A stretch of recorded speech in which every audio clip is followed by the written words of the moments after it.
രാവിലെ മുതൽ തുടങ്ങിയ മഴ നിർത്താതെ പെയ്യാണ് കേട്ടോ. മീക്കുട്ടി ഇതാ രാവിലത്തെ ചായ കുടിയൊക്കെ കഴിഞ്ഞ് ഉമ്മറത്തിരുന്ന് മഴ പെയ്ത് നോക്കിക്കൊണ്ടിരിക്കുകയാണ്.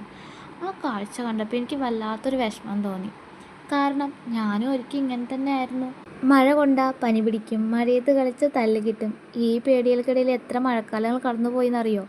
ഇന്നാരെങ്കിലും വാ നമുക്ക് മഴയത്ത് കളിക്കാമെന്ന് പറഞ്ഞാലും ആ കുഞ്ഞു മന ഇനി ഇല്ലല്ലോ.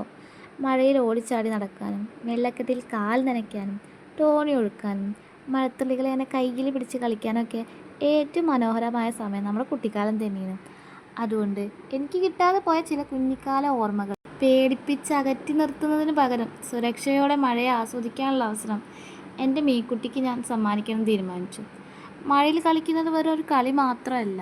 മഴവെള്ളത്തിൻ്റെ തണുപ്പ് കൈകാലുകൾ കൊണ്ട് അറിയുമ്പോൾ അത് കുഞ്ഞുങ്ങൾക്ക് ഒരു പുതിയ അനുഭവമാണ്. അതുപോലെ തന്നെയാണ് വെള്ളക്കെട്ടിലൂടെയൊക്കെ ഓടിച്ചാടി കളിക്കുമ്പോൾ ബാലൻസും ശരീരചലനശേഷിയും സ്വാഭാവികമായിട്ടും വളരും. മണ്ണിൻ്റെ മണം, ഇലകളിലെയും പൂക്കളെയും കുഞ്ഞു കുഞ്ഞു മഴത്തുള്ളികൾ, പേപ്പർ തോണി ഒഴുക്കുക, മഴയുടെ ശബ്ദം കേൾക്കുക, മഴത്തുള്ളികൾ കയ്യിൽ പിടിച്ച് കളിക്കുക, ഇതൊക്കെ ഒരു കളി മാത്രമല്ല. ഇതെല്ലാം കുഞ്ഞിനെ പ്രകൃതിയോട് കൂടുതൽ അടുപ്പിക്കും. ജീവിതകാലം മുഴുവൻ ഓർക്കാൻ കഴിയുന്ന മനോഹരമായ ഓർമ്മകളിൽ ഒന്നാണ് ഇതൊക്കെ.